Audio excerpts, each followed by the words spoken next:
ठीक है। तो जितनी भी मैंने आपको धाराएं बताई हैं, महासागरीय धाराएं, वो महासागरीय धाराएं सारी आपको एटलस में नहीं मिलेंगी। ठीक है। वो महासागरीय धाराएं जो हैं वो आपको जो है मतलब खासकर मैंने जो अपनी ऑप्शनल्स की बुक है सिविल में उसमें ये अवेलेबल रहती है। खास तो थोड़ा सा अपग्रेड मटेरियल है ये आपका। ठीक है। यानी वो किसी भी स्तर का अगर क्वेश्चन आता है खासकर इस टॉपिक से, तो आपका कोई भी क्वेश्चन जो है इस टॉपिक से बाहर नहीं होगा। अगर आपने जितनी भी मैंने चीजें पढ़ाई हैं उनको आप अगर हैंड कर लेंगे तो कोई क्वेश्चन बाहर नहीं होगा। आपको क्या करना है, अपना खुद का एक मैप बनाइएगा हाथ से ही। ठीक है। और जहां जहां जैसे जैसे मैंने जो आपको ड्रॉ किया है, आप उसी को क्या कीजिए, वैसे ही ड्रॉ कर लीजिएगा। आप देखेंगे कि आपको लगभग 90% तैयार हो जाएगा। एक दो बार और रिवाइज कर लेंगे तो हमेशा के लिए तैयार हो जाएगा, कभी भूलेगा नहीं। जब भी एग्जाम टाइम में अपने ही मैप को एक बार उठा के देख लीजिएगा, आपके कभी कोई क्वेश्चन गलत नहीं होंगे। वैसे भी मैंने कहा है कि ज्योग्राफी विद मैप आप करेंगे तो आपके क्या है, जो एक्यूरेसी है प्लस रिकॉलिंग पावर ज्यादा अच्छी होगी। ठीक है। और मैं आपको ये आप 100% की गारंटी लेता हूँ कि ज्योग्राफी एक ऐसा सब्जेक्ट है जिसमें जीएस के लगभग 90% क्वेश्चन आपके सही किए जा सकते हैं। मतलब जो है, आप अगर देखेंगे चाहे पीसीएस है चाहे यूपीएससी है, अब तो ज्योग्राफी प्लस इन्वायरमेंट को मिक्स करके भी क्वेश्चन आते हैं। अब जैसे इन्वायरमेंट का खास कर जो है अब पोर्शन काफी बढ़ा दिया गया है, चाहे वो यूपीएससी हो चाहे पीसीएस हो। और इवन सभी एग्जामों में आप देखेंगे आज के समय इन्वायरमेंट को काफी ज्यादा महत्व दिया जा रहा है, और इन्वायरमेंट को सीधा आप जो है ज्योग्राफी से ही जोड़ सकते हैं, क्योंकि जिसका जो अबायोटिक पोर्शन है पूरा इन्वायरमेंट ही है, वही अबायोटिक पोर्शन इज इन्वायरमेंट। ठीक है। तो आपकी जितने भी जैसे, ठीक है, तो यहाँ पर मतलब जो क्वेश्चंस हैं उसमें आपकी, जैसे अगर मैं बात कर रहा था पीसीएस में, तो पीसीएस में लगभग जो जो पीसीएस है तो उसमें खासकर एक फिक्स्ड पैटर्न मिलता है ज्यादातर क्वेश्चन का कि हाँ किस सेगमेंट से कितने क्वेश्चन आ रहे हैं। तो जैसे जियोग्राफी से मान के चलिए जो आपसे कम से कम 20 से 25 क्वेश्चन ये मिलते हैं, तो आपको इसमें लगभग आप 90% क्वेश्चन करने की कैपेबिलिटी रखेंगे। ठीक है। 90% जो आपके क्वेश्चन है वो अगर आपने सही से पढ़ा है तो 100% भी क्वेश्चन आप सही कर सकते हैं। एक्यूरेसी करने की सबसे जो है ये आपकी जियोग्राफी में सबसे बेस्ट है, और उसके बाद फिर आपकी पॉलिटी में भी आप अगर अच्छे से पढ़ लेंगे तो उसमें क्वेश्चन आपको मैक्सिमम सही हो जाते हैं। ठीक है। तो आपका जो अभी जो जैसे आपके 15 क्वेश्चन, लगभग 15 से 20 क्वेश्चन इनका रेशियो रहता है पॉलिटी का। ठीक है।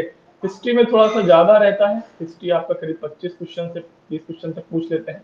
ठीक है। इन्वायरमेंट का भी हाल जो है थोड़ा बढ़ाया है इन्होंने जो है, तो 10 से आपका क्या है 15 क्वेश्चन अब इन्वायरमेंट प्लस मिला के बायो से ये मिक्सड टाइप क्वेश्चन ये बना लेते हैं, जियोग्राफी को भी जोड़ लेते हैं। ठीक है।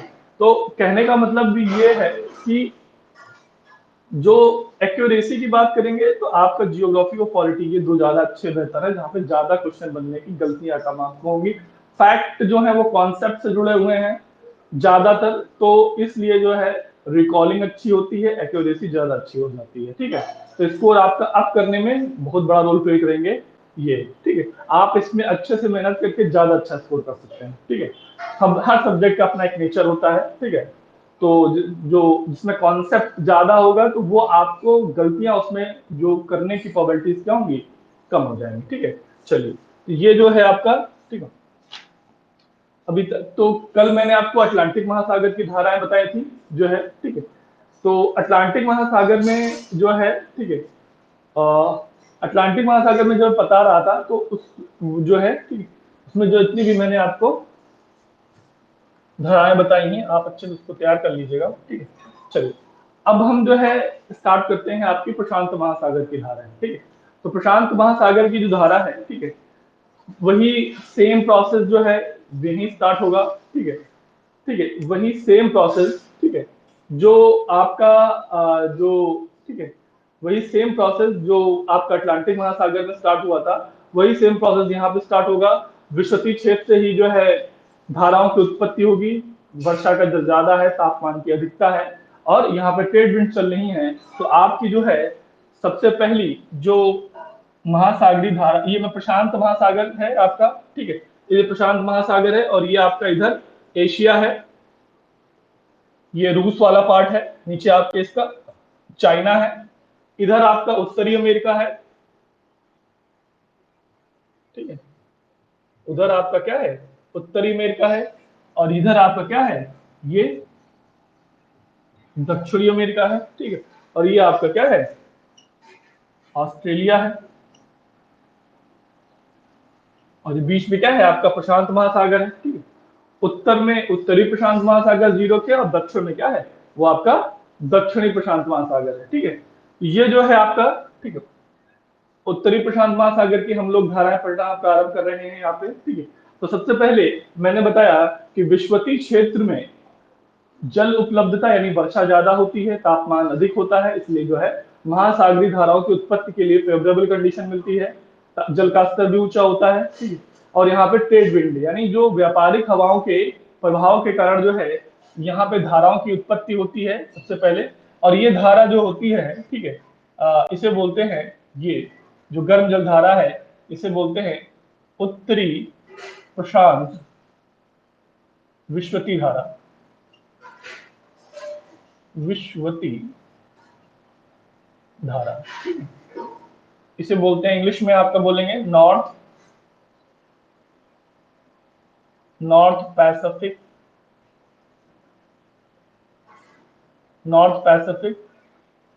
इक्वेटोरियल करंट, ठीक है, नॉर्थ पैसिफिक इक्वेटोरियल करंट। सबसे पहले जो आपकी धारा उत्पन्न होगी वो आपका ये, ठीक है, प्रशांत महासागर में, ये आपका जापान है, ठीक है।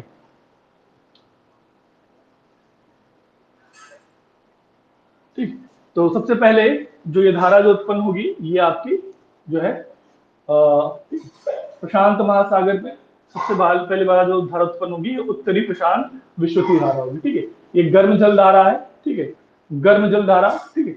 और इसके बाद जो है जैसे मैंने बताया कि ये उत्तर की ओर, मतलब ऊपर की ओर, उत्तर कहने का मतलब है, ठीक है, ऊपर की ओर जो ध्रुवों की ओर जाने की क्या है, प्रवृत्ति रखता है। तो ये धारा जो है ये जापान द्वीप जो है इसी के पैरेलल, ये समानांतर ये उत्तर की ओर बढ़ता है, ठीक है। तो इस धारा को यहाँ पे बोलते हैं क्यूरोशिवो, क्यूरोशिवो धारा, क्यूरोशिवो। इसका एक नाम और है सुशीमा, ठीक है, एक धारा इसका नाम और है सुशीमा करंट, ठीक है, इसका एक नाम और है, ठीक है, आपका जो है सुशीमा धारा, ठीक है, इसको बोलते हैं सुशीमा धारा। ये उत्तरी प्रशांत जो विषुवतीय धारा है, ये जब ये ध्रुवों की ओर मुड़ती है, ठीक है, तो इसे बोलते हैं आपका क्यूरोशिवो, ये सुषमा धारा, ठीक है। और जब मैं यहाँ पर फिर क्या है, जब ये 45 डिग्री 40 डिग्री के पास पहुंचेगी तो पछुआ पवन के प्रभाव में आ जाएगी। वही सेम कंडीशन आप देखेंगे तो पछुआ पवन प्रभाव के कारण जो है ये धाराएं जो है क्या है, ये पश्चिम की ओर या वेस्ट की ओर टर्न हो जाएंगी, और यहाँ से जो है ये जो आपका नॉर्थ अमेरिका है, ये नॉर्थ अमेरिका की ओर जाकर के ये मुड़ जाती हैं, और तब इसे बोलते हैं उत्तरी अटलांटिक प्रवाह, सॉरी उत्तरी प्रशांत प्रवाह, नॉर्थ पैसिफिक ड्रिफ्ट, ठीक है, ये आपका जो है नॉर्थ पैसिफिक ड्रिफ्ट हो जाएगा, ठीक है। ये पछुआ पवन प्रभाव के कारण जो है यहाँ पे आपका जो है इसे उत्तरी प्रशांत प्रवाह कहेंगे यहाँ पे, ठीक है। इसके बाद जब ये धारा जो है यहाँ पे जो आपका उत्तरी अमेरिका का ये वाला जो तट है इसको बोलते हैं आपका अलास्का, ठीक है। तो इसी अलास्का तट के समानांतर जो है यहाँ पे एक धारा ये बहती है, ठीक है, एक धारा ये ऐसे उत्तर की ओर चली जाती है, ठीक है, और ये ऐसे आ जाती है, ठीक है। तो ये जो धारा है यहाँ पे इसको बोला जाता है, ये जो धारा, ठीक है, ये धारा आपकी जो है अलास्का करंट है, ठीक है, ये धारा जो है आपकी अलास्का धारा है, अलास्का धारा है, ठीक है, अलास्का करंट, ठीक है। और ये भी क्या है, गर्म करंट है। मैंने कहा ब्लू कलर से हम जितना भी शो करेंगे वो आपका क्या होगा, गर्म जल धारा होगी, ठीक है। फिर से मैं रिपीट कर दे रहा हूँ, सबसे पहले विषुवतीय क्षेत्र में आपका जो है उत्तरी प्रशांत विषुवतीय धारा उत्पन्न होगी, फिर ये जो है ध्रुवों की ओर आकर्षित होती है, तो यहाँ पे क्यूरोशियो सुषमा धारा जो कि आपका जो है जापान के ये पूर्वी तट की ओर, ठीक। इसके बाद जो है फिर यही पश्चिमापन प्रभाव के कारण जो है वेस्टर्लीज के प्रभाव के कारण जो है ये पश्चिम की ओर मुड़ती है, और इसे तब बोला जाता है उत्तरी प्रशांत प्रवाह। और जब ये जो है आपका उत्तरी अमेरिका के अलास्का तट पर बहती है, पहुंच जाती है, तो इसे बोलते हैं आप लोग क्या, अलास्का धारा, ठीक है। तो ये जो है आपकी गर्म जल धाराएं हैं, किसकी, उत्तरी प्रशांत महासागर की जो गर्म जल धाराएं हैं, वो आपका क्यूरोशियो धारा, आपका उत्तरी प्रशांत प्रवाह, और ये आपका अलास्का, ठीक है। उसके बाद जो है ये जल जो है वो नीचे की ओर आकर्षित होता है इधर, ठीक है। ये जो धारा बहती है, ये जल धारा होती है यहाँ पे जो बहती है वो ठंडी जल धारा बहती है। अब जैसे आप अगर आप दिशा देखें, ये इसकी दिशा जो है विश्वत से ध्रुव की ओर है, तो ये गर्म होगी, और अगर इसकी ध्रुव से क्या है, ये विश्वत की ओर है, तो ये क्या है, ये ठंडी हो जाएगी, ठीक है। तो मैंने दिखा आपको डायरेक्शन याद रखना है, अगर आपको दिशा याद है तो आपको कभी ये नहीं कंफ्यूजन होगा कि कौन सी ठंडी होगी और कौन सी गर्म होगी, ठीक है। तो यहाँ पर जो है ये एक धारा है, ठीक है। तो ये इस धारा को बोलते हैं कैलिफोर्निया, ये धारा जो है आपकी कैलिफोर्निया धारा है, ठीक है। ये थोड़ा सा और नीचे जाती है, ये कैलिफोर्निया आपका ये है, ठीक है, जो कैलिफोर्निया पेनिनसुला है, और ये आपका कैलिफोर्निया स्टेट है जो कि यूएसए में है, ठीक है। ये धारा ऐसे यहां तक आती है, ठीक है। ये होगी आपकी कैलिफोर्निया, कैलिफोर्निया करंट, कैलिफोर्निया धारा, ठीक है। तो कैलिफोर्निया धारा जो है वो नीचे की ओर बह रही है। अब इसकी उत्पत्ति का रीजन क्या है, मैंने आपको बताया था लगभग सब अटलांटिक में भी। तो यहाँ पर जो है महाद्वीपों के जो पश्चिमी भाग है, ठीक है, महाद्वीपों के पश्चिमी भाग पर जो है वो ठंडी जल धाराएं मिलती हैं, ठीक है। और ठंडी जल धाराएं जब यहाँ पर जो है, ठीक है, अपवेलिंग यहाँ पे जो होता है, अपवेलिंग होती है, अपवेलिंग, यहाँ पे अपवेलिंग होती है। कहने का मतलब जो है यहाँ पे ट्रेड विंड या जो व्यापारिक पौने हैं वो यहाँ से जल को क्या करती हैं, हटा देती हैं। इस कारण जो ठंडा जल है वो ऊपर आ जाता है, और ये जो है यहाँ पे ठंडी जलधारा की क्या हो जाती है, उत्पत्ति हो जाती है, ठीक है। तो जैसे सर मैंने सेम कंडीशन बताया था, अटलांटिक महासागर में जो कनारी करंट है वो भी क्या अपवेलिंग का ही प्रभाव होता है। और यहाँ पर जो है ये जो कैलिफोर्निया है, कैलिफोर्निया की भी धारा क्या है, ये जो है यहाँ पे अपवेलिंग का ही परिणाम है। देखिए यहाँ पे ये ऑलरेडी गर्म जल धारा है, अब इसको काट करके कोई धारा नहीं आ रही है, ठीक है। जैसे ये जो महाद्वीपों के जो थोड़ा सा लो लैटिट्यूड पर जब भी किसी भी जो है या जो है आप कह सकते हैं ट्रेड विंड के क्षेत्र में जब ठंडी जल धाराओं की उत्पत्ति होती है तो उसका कारण जो है सामान्यतः अपवेलिंग होता है, यानी जो ट्रेड विंड होती है, जो व्यापारिक पौने होती हैं, वो इस गर्म जल को बहा ले जाती हैं, और नीचे से ठंडा जल जो क्या है वो ऊपर की ओर आ जाता है, और ठंडी जलधारा की उत्पत्ति हो जाती है।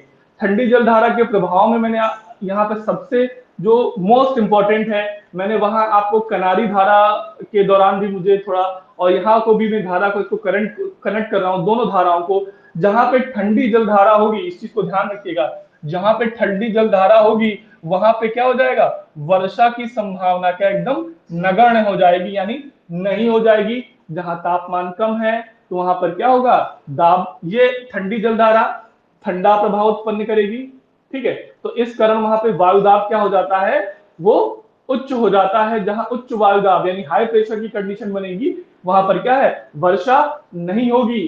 तो अगर आपको मैंने एक बात, एक फैक्ट बताया था, आपको याद होगा कि मैंने बताया कि ज्यादातर मरुस्थल महाद्वीपों के पश्चिमी भाग में पाए जाते हैं। इस बात को ध्यान दीजिएगा कि ज्यादातर मरुस्थल महाद्वीपों के पश्चिमी भाग में पाए जाएंगे। अब आपके इसका एग्जांपल आप देख लीजिए, जैसे मैंने आपको बताया था जो है ये यूएसए है, यूएसए के पश्चिमी भाग में यहाँ पे सोनेराना और मोजेवे डेजर्ट मिलेगा।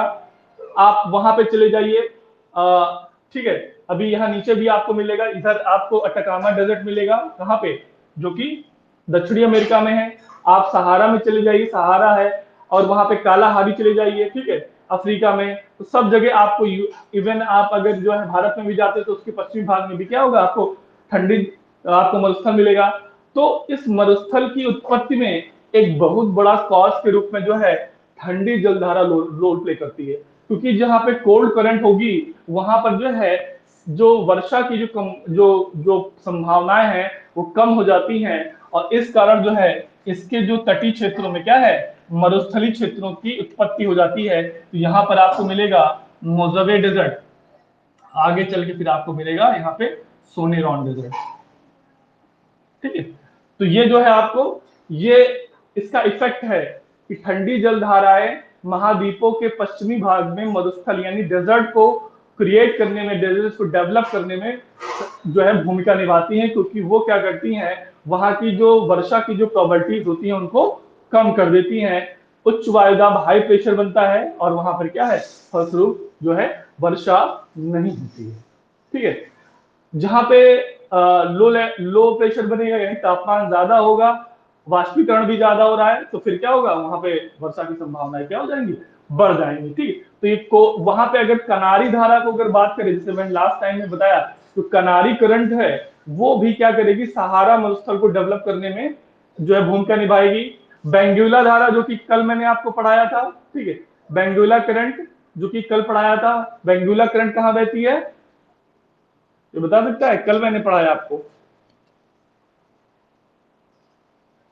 हाँ तो वो, हाँ ठीक है, अफ्रीका के पश्चिमी तट पे सही बताया।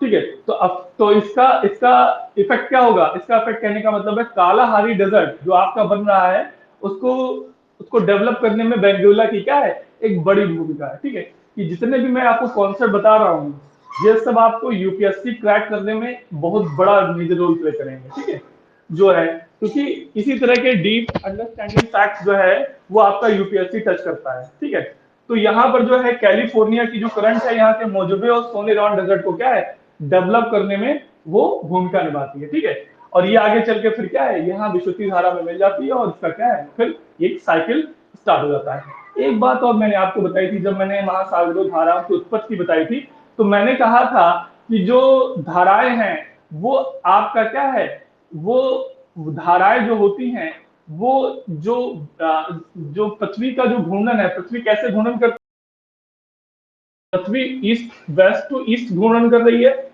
ऐसे, और जो महासागरीय धाराएं होती हैं वो क्योंकि इस घूर्णन की गति का साथ नहीं दे पाती हैं, इसलिए उसके अपोजिट डायरेक्शन में, ये जो है आपका ईस्ट टू वेस्ट, जो महासागरीय धाराएं हैं वो ईस्ट टू वेस्ट क्या करती हैं, मूव करती हैं। तो देखिए ये ईस्ट टू वेस्ट और ये ईस्ट टू वेस्ट, यानी जो महासागरीय धाराएं हैं ये जस्ट अपोजिट डायरेक्शन में घूमती हैं, किसके, पृथ्वी के घूर्णन में, क्योंकि वो पृथ्वी के घूर्णन गति का साथ नहीं दे पाती हैं जो जल है, और इसके कारण क्या है, वो उल्टा घूमना शुरू कर देता है। ठीक है, तो ये जो है आपका ये इस प्रकार। ठीक, तो यहां से जो है ये एक जो चक्र चलता है साइकिल, ठीक है, ये आपका, ठीक है, ये ईस्ट टू वेस्ट। ठीक है, तो इसे बोलते हैं, ये आपका क्या हो गया, एक क्लॉकवाइज। ठीक है, एक क्लॉकवाइज घूमती है। ठीक है, ईस्ट टू वेस्ट। ठीक है, चलिए इसके बाद जो है, आइए, ठीक है, ठीक है, तो ये आपकी ठंडी जलधारा होगी कैलिफोर्निया। एक ठंडी जलधारा आपकी जो है प्रशांत, उत्तरी प्रशांत महासागर में और है, जिसका नाम है आपका, जिसे बोलते हैं आयोशिवो करंट। ठीक है, ये आपका जो है आयोशिवो करंट। ठीक है, आयोशिवो करंट, ये मैं ब्लैक से शो कर रहा हूं। ठीक है, आयोशिवो करंट, आयोशिवो धारा, आयोशिवो धारा, और इसको एक नाम और है क्यूराइल, क्यूराइल धारा। एक आपको सारे नाम याद रखने हैं, क्योंकि जो खासकर एग्जाम वाले हैं वो नाम बदल बदल के भी पूछ लेते हैं। ठीक है, उनको जज करना रहता है कि बच्चे को कितनी जानकारी है। ठीक है, खासकर टीसीएस वाले तो एकदम को ये काम जरूर करते रहते हैं। ठीक है, तो आयोशियो धारा जो है वो आपका क्यूराइल धारा भी बोलते हैं। अच्छा ये बताइए कि क्यूराइल द्वीप जो है किस देश का है, क्यूराइल द्वीप समूह,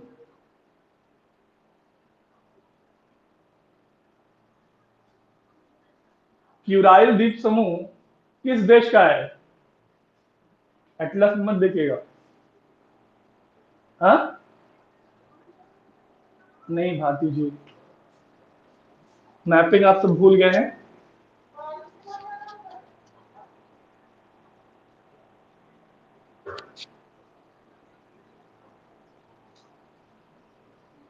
क्यूराइल द्वीप जो है ये जापान का है। आपको मैंने बताया था स्टार्टिंग में क्यूराइल द्वीप, ठीक है, इसमें आपको, ठीक है, क्यूराइल द्वीप जो है वो आपका जापान का है, ठीक है, यहाँ पे, ठीक।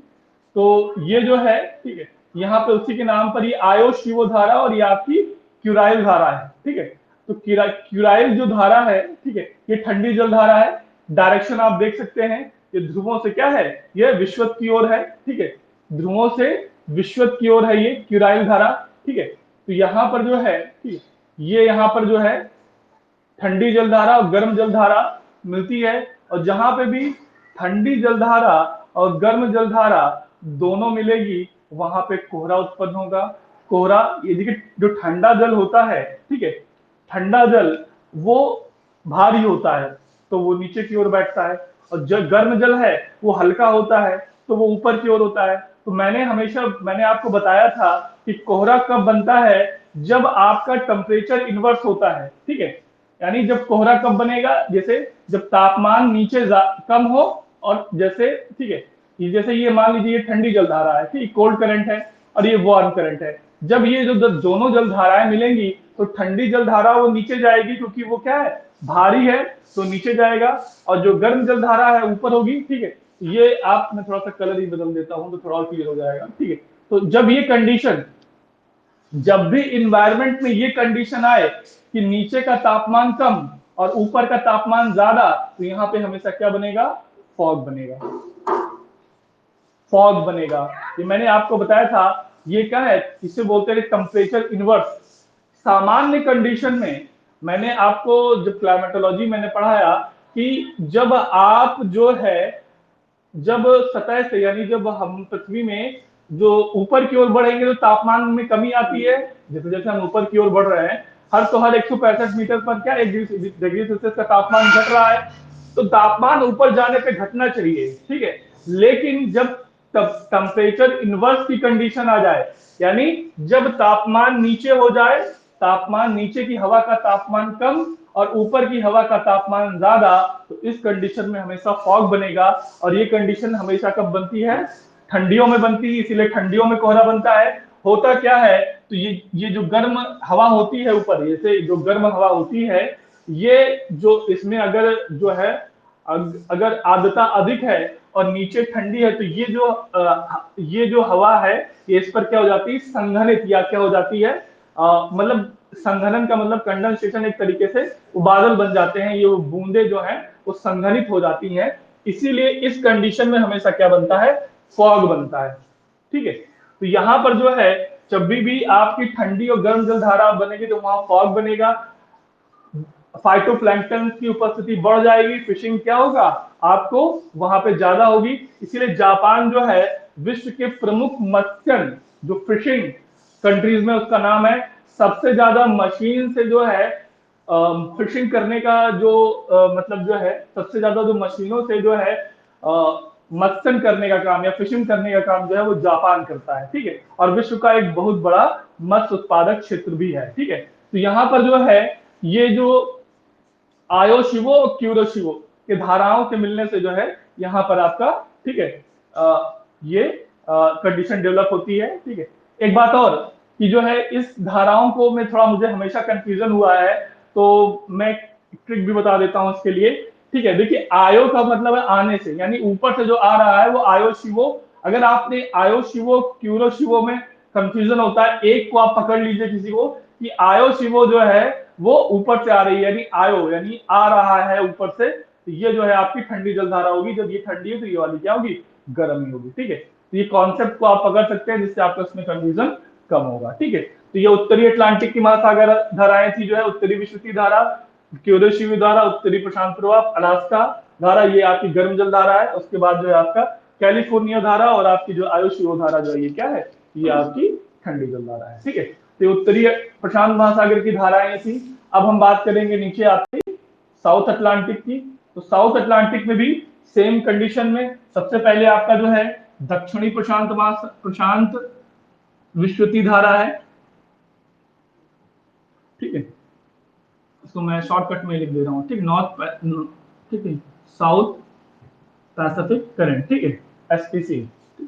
उसके बाद जो है ये इस तट के समानांतर इधर, तो यहां पर जो है बहती है, ठीक है, ये, ठीक है, यहां पर जो है इसको बोला जाता है पूर्वी ऑस्ट्रेलियाई धारा, पूर्वी ऑस्ट्रेलियाई धारा है, यानी ईस्ट ऑस्ट्रेलियाई करंट, ठीक है।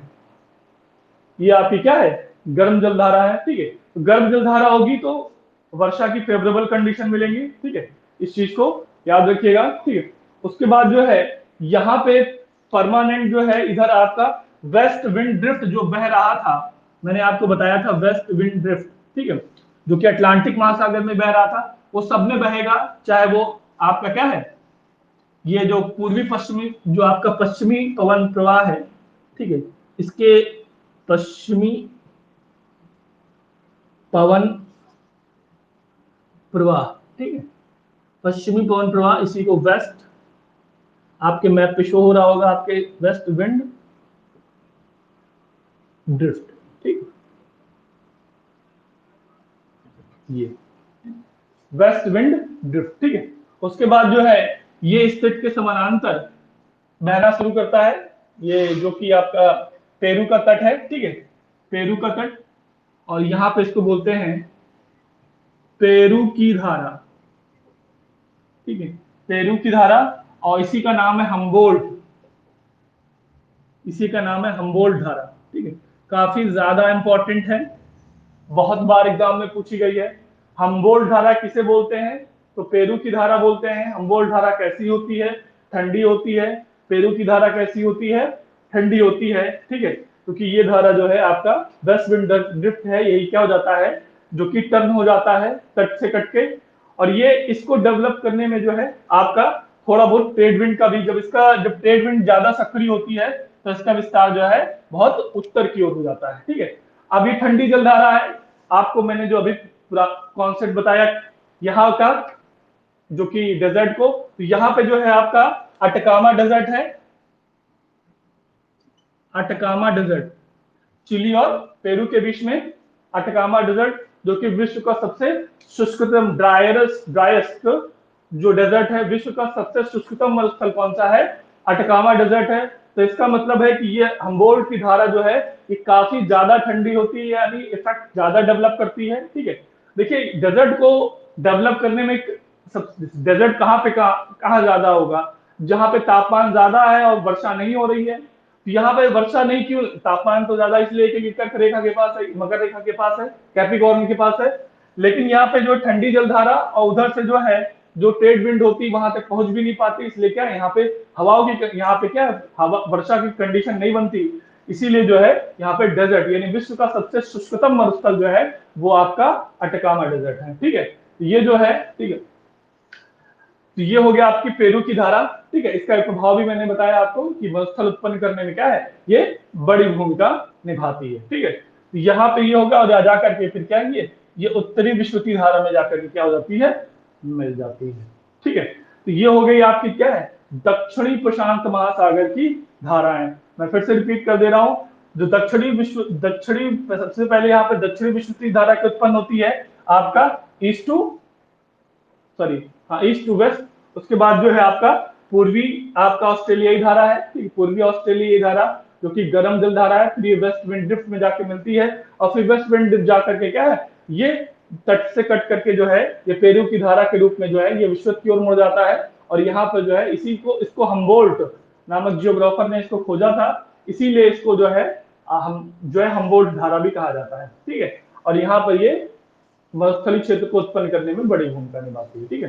तो ये हो गई आपकी जो है प्रशांत महासागर की धाराएं और उनका प्रभाव, ठीक है, उनकी उत्पत्ति कैसे हो रही है, कितने क्षेत्रों पे वो प्रभाव डाल रही है, इन सब चीजों को हम लोगों ने समझा। ऐसा कोई भी पॉइंट है जो आपको नहीं समझ में आया है, इस मैप को आप बना लीजिएगा, और अगर आप हो तो स्क्रीनशॉट भी ले सकते हैं जिससे आपके पास ये बना रहे, ठीक है। और आप इसको घर पे जाकर के, यानी अपने घर पे एक दो बार प्रैक्टिस कीजिएगा, आपको अच्छे से तैयार हो जाएंगी, ठीक है। तो ये हो गया आपका जो है, ये हो गई आपकी प्रशांत महासागर की धाराएं, ठीक है। चलिए अब हम लोग जो है तीसरे महासागर की ओर बढ़ रहे हैं, ठीक है, हिंद महासागर, ठीक है। तो हिंद महासागर की धाराओं की बात करेंगे, ठीक है। इसको मैं मिटा रहा हूं आपका, ठीक है। तो आपका हिंद महासागर की धाराएं,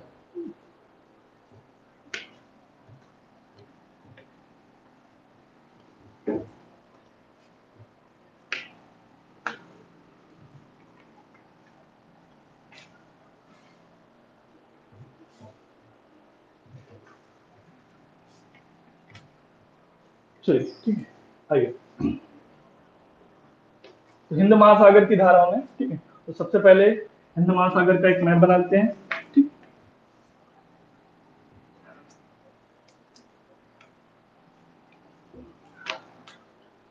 हिंद महासागर में सबसे पहले, ठीक, आपका ये इधर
ये हो गया आपका जो है हिंद महासागर, ठीक है। तो हिंद महासागर में,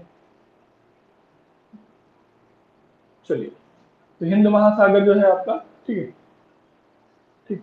तो जो है, ठीक है, ये आपका एशिया है, ठीक है, भारत वाला पार्ट। इधर आपका अफ्रीका है, और ये आपका ऑस्ट्रेलिया है,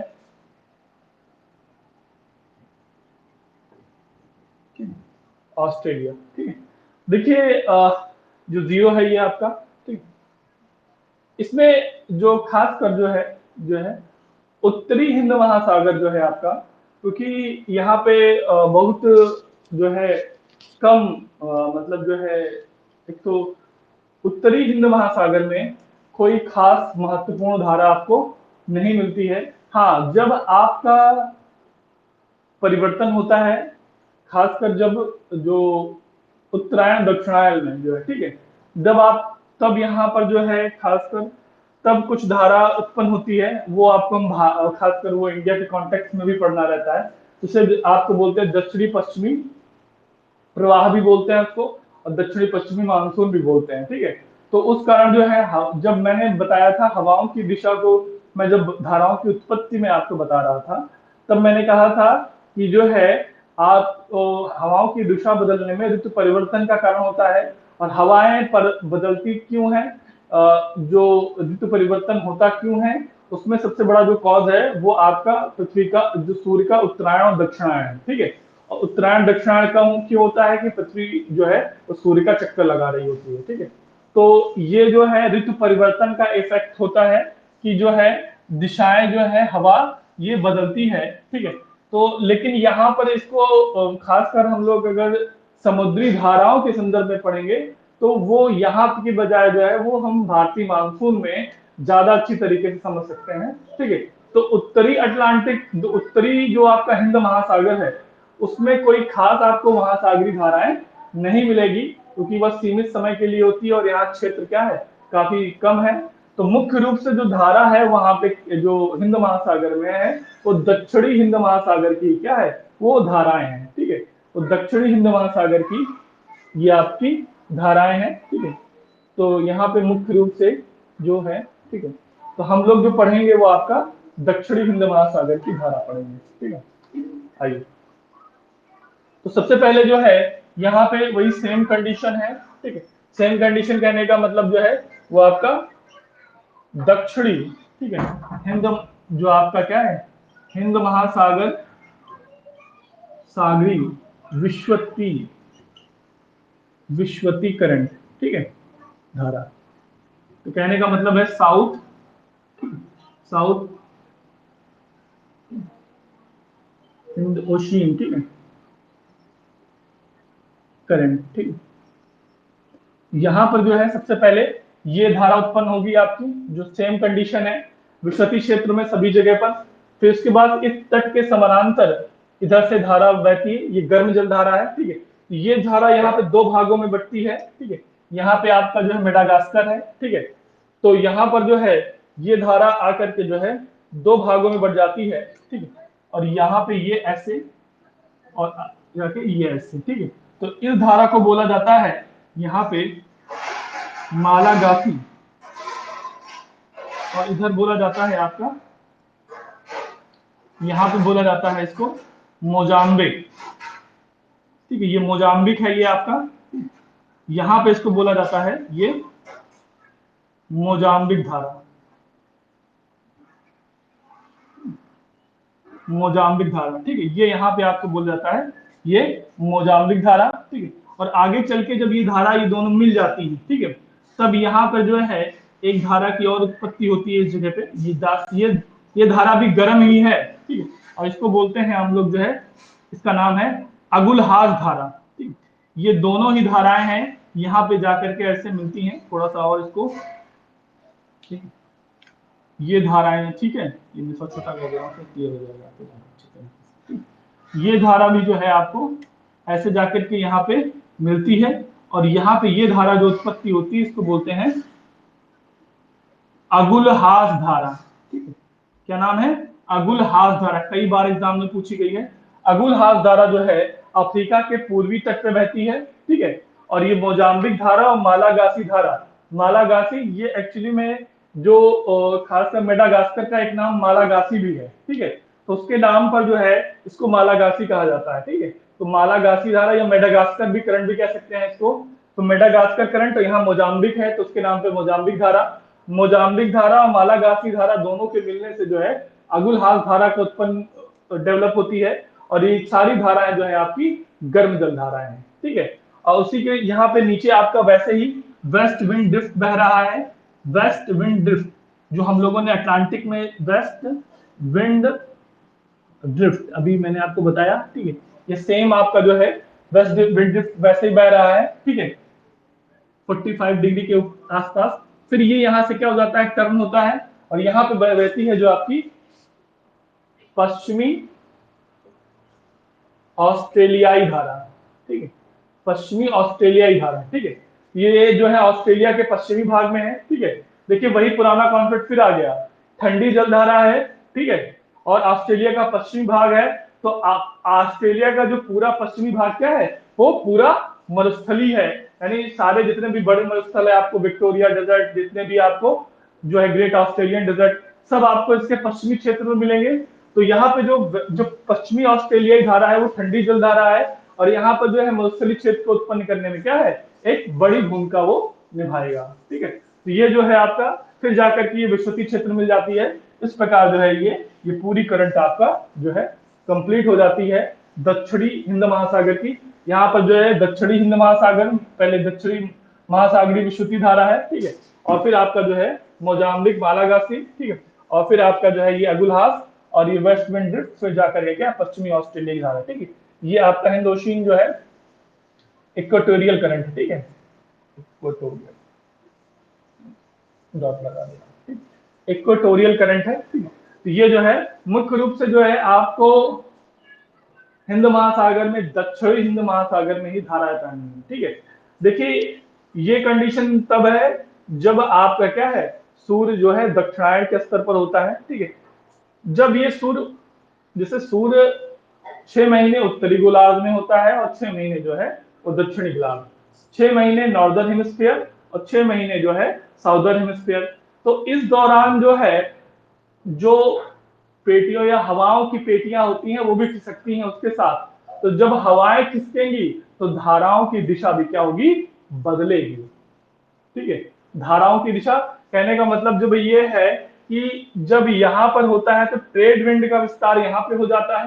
ठीक है, तो इस कारण जो है ये हवाएं जो है वो, जो आपके जो मैप पे देखिएगा, ठीक है, यहाँ पे डायरेक्शन जो है वो बदलेगा आपका। ठीक है, जो आप अपने एटलस पे देखिएगा, ठीक है, तो जनवरी के महीने में, ठीक है, जनवरी के महीने में और जून के महीने में जो है हवाओं का डायरेक्शन इसलिए बदलता है क्योंकि जनवरी के महीने में जो सूर्य है वो यहाँ लंबवत होता है। ठीक है, जनवरी के महीने में दक्षिणी गोलार्ध में होता है, तो ये चक्र पूरा व्यवस्थित चलेगा।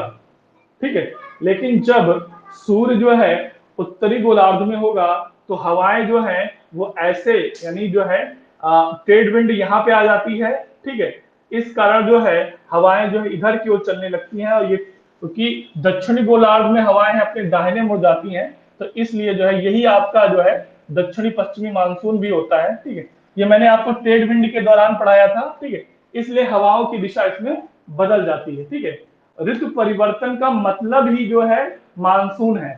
ठीक है, यानी जब हवाओं का दिशा बदले तो वही क्या है, मानसून कहलाता है। ठीक है, तो यहाँ पर जो है खासकर जुलाई के मौसम में, ठीक है, जब आपका होता है तो हवाओं की दिशा क्या होगी, ये बदलती है इसमें। ठीक, लेकिन उतना ज्यादा अभी आपको यहाँ पे, ठीक है, अगर केवल हम धारा पढ़ेंगे, ठीक है, तो केवल धारा में आपको जो है ये आपको इतनी ही जानने की आवश्यकता है कि दक्षिणी हिंद हिंद महासागर विश्वती धाराएं, मोजाम्बिक और मालागासी, ठीक है, वेस्ट विंड ड्रिफ्ट और पश्चिमी ऑस्ट्रेलियाई धारा। ठीक है, इतना ही आपको जानने की जरूरत है, इसका इफेक्ट जानने की जरूरत है। और आपको ज्यादा जो बाकी मैं पार्ट बता रहा हूं वो क्लाइमेटोलॉजी से भी जुड़ा हुआ है। ठीक है, तो जो आपका यहाँ पे जो प्रभाव होगा, ठीक है, या जो भी धाराएं जो चलेंगी वो ऋतु परिवर्तन के कारण चलती हैं। ठीक है, तो इसके लिए हम लोग अभी मैं आपको एक और धारा है जिसको बोलते हैं अल नीनो धारा और ला नीना धारा। ठीक है, अल नीनो धारा और आपकी ला नीना करंट है। ठीक है, ये एक ब्रॉड कॉन्सेप्ट है। ठीक है, आप लोगों ने नाम भी सुना होगा। ठीक है, अल नीनो धारा और ला नीना करंट। ठीक है, इसका संबंध जो है इंडियन मानसून से भी है। ठीक है, तो इसको हम लोग जो है ये एक मतलब एक बड़ा टॉपिक है, एक कंप्लीट स्पेशल टॉपिक है जिसको हम लोग डिस्कस भी करेंगे। ये करंट भी है, इसका क्या सिग्निफिकेंस इन इंडियन, ठीक है, मानसून। और इसके जैसे क्या होता है कि कभी जब लानीना होता है तो आपके यहाँ भयंकर जलसावृष्टि होती है। ठीक है, और कब वर्षा नहीं होती है तो इसका क्या जो कनेक्ट है, कनेक्टिविटी है, इसको हम लोग चर्चा करेंगे। वो भी महासागरीय धारा और प्लस क्लाइमेटोलॉजी दोनों को मिक्स करके जो है ये कॉन्सेप्ट डेवलप होता है। ठीक है, लेकिन जो आपकी मूल धाराएं हैं तीनों महासागर की, वो यही हैं जो मैंने आपको बताया आपसे। ठीक है, कि हिंद महासागर की मोजाम्बिक मालागासी, ठीक है, और उसके बाद जो है ये, ठीक है, अगुल हाल धारा, ये गर्म जल धारा है। और यहाँ पे क्या है, पश्चिमी ऑस्ट्रेलियाई धारा जो है वो आपकी ठंडी जल धारा है। ठीक है, तो ये जो आपका तीनों महासागर की धाराएं थी जो हम लोगों ने पढ़ी। ठीक है, और तीनों महासागर की धाराओं की उत्पत्ति, उनके जो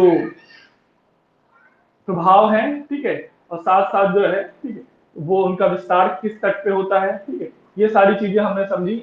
और आपकी ये मैक्सिमम सिलेबस ऑफ जो है ओसीन करंट का है, इससे बाहर आपको कोई भी करंट नहीं पूछी जाएगी। ठीक है, और मैंने उसके हर डायमेंशन पे चर्चा की है। चाहे तो डायमेंशंस अगर हैं तो आपकी यूपीएससी से कोई एग्जाम ऐसा भी नहीं होगा कि इससे कोई क्वेश्चन आपका बाहर जाएगा। ठीक है, हमको आपको एक धारा पढ़ानी है लानिनो और अल-नीनो। ठीक है, वो ऐसा स्पेसिफिक है और वो जो है अलग अलग उसकी स्थितियां हैं। ठीक है, तो उसके लिए हम कल की क्लास रखेंगे। ठीक है, इसमें आपको कई सारी चीजें बतानी पड़ेंगी, तभी वो आपको, क्योंकि उसका संबंध ऑस्ट्रेलिया से, सॉरी ऑस्ट्रेलिया कह रहे हैं, उसका संबंध जो है वो दक्षिणी अमेरिका में प्रशांत महासागर से भी है। ठीक है, हम्बोल्ट करंट से भी है। ठीक है, तो उसका एक बड़ा बहुत लंबा साइकिल है। अल नीनो का क्या है, बहुत लंबा साइकिल है, और बहुत कम लोगों को ये पता भी होगा कि इसका कैसे ये डेवलप होती है, इसका इफेक्ट क्या है। ला नीनो अल नीनो सबने सुना होगा थोड़ा बहुत, बट लेकिन कल मैं आपको इसका एक व्यवस्थित जो कॉन्सेप्ट है वो दूंगा, और आपको इसका क्या कनेक्शन है हमारे इंडियन मानसून से, उसको भी हम लोग अच्छे से समझेंगे। आप लोग थोड़ा ट्रेड विंड पढ़ लीजिएगा, ठीक है, और जो ट्रेड और वेस्टर्लीज, ठीक है, इनको अच्छे से पढ़ लीजिएगा, तो कल मैं इस पे आपसे डिस्कशन करूंगा, ठीक है। तो आज की जो क्लास में जो है हम लोगों ने प्रशांत और हिंद महासागर की जो धाराएं हैं उस पर चर्चा की है, ठीक है। नेक्स्ट डे हम लोग जो है अल नीनो धारा और ला नीनो धारा पे हम बात करेंगे, ठीक है। तो आज की क्लास ये यहीं तक, और आप ये सब चीज जितने भी मैंने चीजें पढ़ाई हैं इनको आप विद मैप तैयार कर लीजिएगा। कल मैं आपसे रैंडमली रैंडमली मतलब किसी भी महासागर की धारा पूछ सकता हूं, उसका नेचर, उस कहाँ बहती है और उसका प्रभाव, यानी सारी चीजें मैं हर डायमेंशन पे आपसे पूछ सकता हूँ। तीनों महासागर की धाराएं आपको तैयार होनी चाहिए, ठीक है।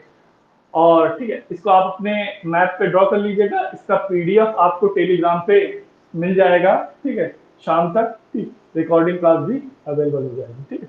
चलिए, ओके, थैंक यू। फिर अभी आपकी 5 से आफ्टर 10 मिनट जो है मैं आपकी करंट की क्लास स्टार्ट करने वाला हूँ, ठीक है। ओके, थैंक यू, ठीक है। ओके,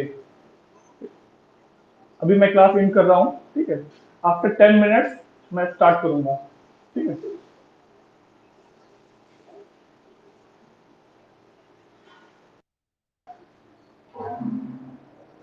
चलिए, तो मैं आपको लास्ट क्लास में जो हमारी चर्चा हुई थी, ठीक है, मैंने आपको पेज नंबर 17 तक जो है, ठीक है, पेज नंबर 17, ठीक है, पेज नंबर 17 तक इसका डिस्कशन हुआ था हमारा आपका।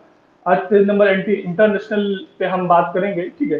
तो इसमें सबसे पहले जो पॉइंट है आपका FATF, ठीक है, FATF ग्रेल्स, ठीक है।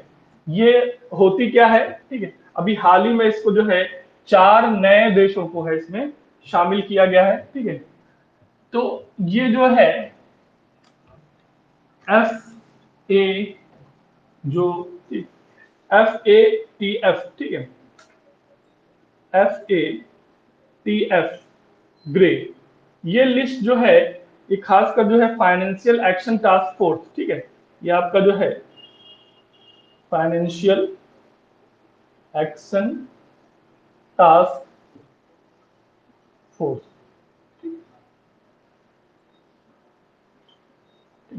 ये जो है ऐसे देश जो खासकर हमारे यहाँ पे एक जो खासकर विकसित देशों द्वारा जो है जो विकासशील देश है उनको सहायता के रूप में काफी सारी फंडिंग की जाती है।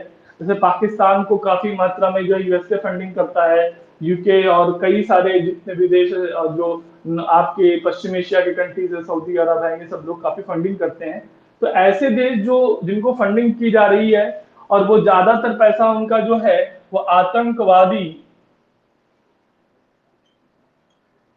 जो आतंकवादी हैं उनके पोषण में हो रहा है, या किसी तरीके से उनके पास पहुंच रहा है, जिससे वहां पे क्या है आतंकवादी संगठनों की संख्या बढ़ रही है या वो अधिक मजबूत हो रहे हैं। तो ऐसे देशों को जो है हम लोग मतलब जो है उनकी फंडिंग रोकने के लिए FATF जो है ग्रे लिस्ट जारी कर दी जाती है। और अगर उनको पैसा जारी किया जाता है तो उनका पूरा क्या ट्रांसपेरेंसी, यानी उनको एक एक का पूरा, फिलहाल जब ये हो जाता है तो उनको पैसे की फंडिंग पर क्या है रोक लग जाती है, ठीक है। और इसी में एक FTA ब्लैक लिस्ट होती है, तो उनको पूरी तरीके से उनके पैसा फंडिंग पे रोक लगा दी जाती है, जो ब्लैक हो जाते हैं, इसमें उत्तरी कोरिया और ईरान है। और ये जो ग्रह हो जाती है तो इसमें इस पे क्या हो जाती है, इनको जो है इनको फंडिंग मतलब रोक दी जाती है, और जो फंडिंग होती है उसको पूरा उसका क्या है उसको ऑडिट भी किया जाता है फिर जो है, ठीक है। इसमें 4 देश शामिल किए गए हैं आपके,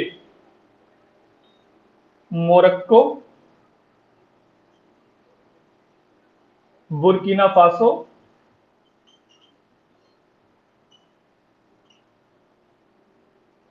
सेनेगल, और आपका जो है, ठीक है, केमन आइलैंड्स, ठीक है, केमन आइलैंड, ये 4 देश हैं। आप लोगों को पता ही होगा ये 3 देश कहाँ पे हैं? ये तीनों देश कहाँ हैं? आंसर नहीं आया अभी तक। अफ्रीका में है। और केमन आइलैंड को नहीं पढ़ा आप लोगों ने। ये पश्चिमी प्रशांत महासागरीय द्वीपों में है। अभी इसको पढ़ना बाकी रह गया था।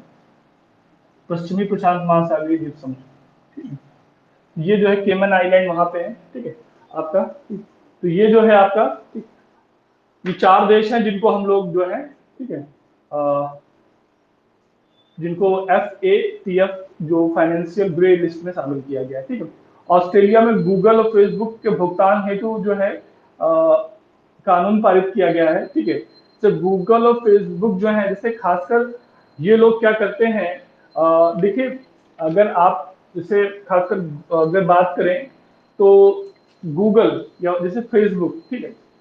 अच्छा आपको ये बताइए, जैसे फेसबुक के जो संस्थापक है मार्क जुकरबर्ग है, ठीक है, और वह विश्व के सब सर्वाधिक धनी व्यक्तियों में उनका नाम है।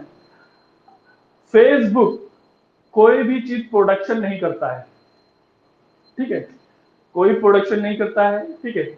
उसके बावजूद भी क्या है, उसकी आय बहुत ज्यादा है, ठीक है। तो ये लोग करते क्या हैं, ये लोग डाटा बेचते हैं। डाटा कैसे बेचते हैं? देखिए जब भी आप कोई भी ऐप इंस्टॉल करते हैं तो आपकी जितनी भी वो आपको क्या करता है, वो आपसे सारी जानकारी मांगने के लिए अलाउ करता है। पहले आप बिना अलाउ किए के ऐप चलेगा नहीं आपका, ठीक है। चाहे व्हाट्सएप हो चाहे फेसबुक है, ये कोई चीज प्रोडक्ट नहीं करते हैं, कोई चीज बनाते नहीं है। ये केवल क्या करते हैं, ये लोग डाटा को बेचते हैं। डाटा कहने का मतलब यो व्हाट और योर इंटरेस्ट, ठीक है। वो आपके फोन से उनको चीजें पता चल जाती हैं कि पर्टिकुलर जो व्यक्ति है, इसकी जो मतलब जैसे इतने आय वर्ग के लोग जो है यहाँ पे रहते हैं, इनका ये इंटरेस्ट रेट है। तो ये सारा जो डाटा है, वो जो प्रोडक्शन वाली कंपनियां हैं जो सामान बनाती हैं, तो वो लोग क्या करती हैं कि इनसे वो डाटा परचेज करती हैं और उसी हिसाब से अपने प्रोडक्शन को क्या करती हैं, वो उस ओर मूव करती है, जिससे उनका जो जो मतलब डिमांड है उनके प्रोडक्शन की वो बढ़ती है। तो यहाँ पर जैसे आजकल आप देख रहे होंगे कि जो है ये जितने भी फेसबुक, जितने भी ये कंपनियां हैं, ये कोई भी एक प्रोडक्शन क्या कोई प्रोडक्शन नहीं करती हैं। केवल ये क्या करती हैं, सारे देशों में जो उनके जो व्यक्तिगत डाटा हैं उनको ये बेचती हैं और उसी से यही इनका मूल कमाई का जरिया है, ठीक है। बाकी जो एड है वो बहुत माइनर होते हैं, लेकिन मेन जो इनके जो इनकम सोर्सेज है वो डाटा को ये बेचती हैं, ठीक है। और उससे जो है ये डाटा जो होते हैं, ये किसी भी देश की संपूर्ण जानकारी की, वहां पे लोगों के इंटरेस्ट किस लेवल पे हैं, उन लोगों का एज ऑफ ग्रुप क्या है, और बहुत सारी जो जानकारियां हैं, और उसी के हिसाब से जो मार्केटिंग जो खासकर जो कंपनियां होती हैं जो सामान बनाती हैं, वो उनसे वो डाटा परचेज करती हैं, ठीक है। तो ये जो है, तो यहाँ पर जो है ऑस्ट्रेलिया और गूगल को जो है, अगर आपने ऑस्ट्रेलिया में कोई भी डाटा चीजों को यूज किया है, मतलब उसको मतलब जो है कर रहे हैं, तो उसके लिए इनको भुगतान करने के लिए जो है कानून पारित किया गया है, ठीक है। और भारत में भी जो है एक नया कानून बनाया गया था अभी हाल ही में, कि अगर भारत का जो डाटा है, अगर भारत से बाहर अगर जाएगा तो उसके लिए पहले भारत सरकार की अनुमति लेनी, यानी भारत के बाहर के भारत से कोई से यहाँ के जो व्यक्तिगत डाटा है उसके बाहर जाना नहीं चाहिए। तो उसके लिए आपको भारत सरकार की अनुमति की आवश्यकता होगी। फिलहाल देखिए कितना एग्जीक्यूट हो पाता है, ठीक है। इसके बाद जो है आपका अगला है, इजराइल ने जो है टीकाकरण जो को प्रमाण पत्र लोगों को जो है ग्रीन पास लॉन्च किया है, ठीक है।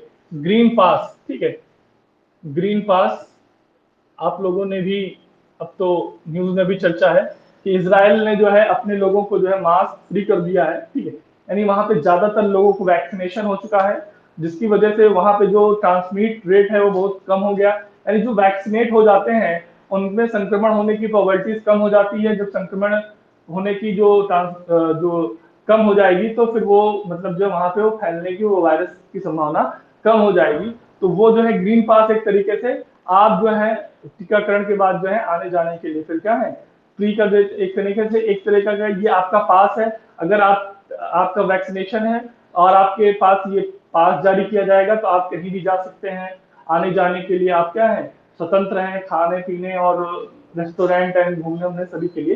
तो एक पास के रूप में इसको यूज किया जा रहा है। आगे चल के हो सकता है भारत में भी ये चीजें लागू भी हों कि जो लोग टीकाकरण लिया उनको एक सर्टिफिकेट मिल जाएगा, हाँ भाई आप हर जगह जा सकते हैं, आपको कोई समस्या नहीं, कोई आप वायरस नहीं ले जाएंगे आगे की ओर। ठीक है, चलिए इसके बाद जो है अगला है जॉर्जिया। ठीक है, जॉर्जिया जो है, जॉर्जिया के प्रधानमंत्री अभी हाल ही में बने, इनका नाम है इराकली गरिबाशाविली। ठीक है, आपका है इराकली गरिबाशाविली, बड़ा शानदार नाम है इनका। ठीक है,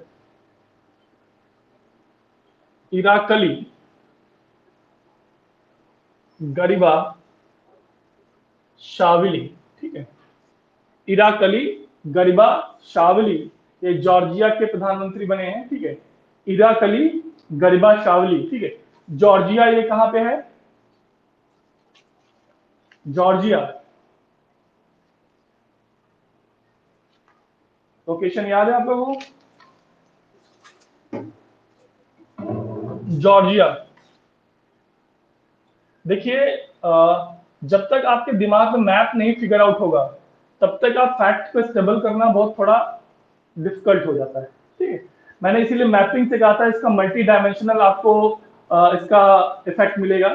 जॉर्जिया जो है वो मैं आपको यूरोप और जो पश्चिम एशिया है उसके बफर स्टेट के रूप में जॉर्जिया, अजरबैजान और वहां पे आपको तीन स्टेट मैंने बताए थे आपको, अर्मेनिया, अजरबैजान और जॉर्जिया करके जो है। ठीक है, आपको तो वहां पर जो है ये एक बफर स्टेट के रूप में काम करते थे। ऊपर जो आपका यूरोप वाला हिस्सा है और नीचे जो है एशिया वाला, उसी के बीच में जो है पश्चिम एशिया के बीच में ये देश आपको मिलेंगे। इधर ब्लैक सी है, ठीक है, और उधर आपका जो है, ठीक है, इधर कैस्पियन और ब्लैक सी के बीच में जो है ये आपको मिलेंगे। ठीक है, चलिए इसके बाद जो है यूएसए। ठीक है, यूएसए में मतलब पेरिस जलवायु सम्मेलन में फिर से शामिल हो गया है, जिसे ट्रंप ने अपने को बाहर कर लिया था जो है। ठीक है, तो जो यूएसए जो है फिर आपका शामिल हो गया है। ठीक है, पेरिस जलवायु, इससे जो है पेरिस जलवायु में क्या था कि कार्बन जो इमिशन है, यानी कार्बन जो उत्सर्जन है उसको कम करने के लिए लोगों ने समझौता हुआ था, तो यूएसए ने अपने को बाहर कर लिया था।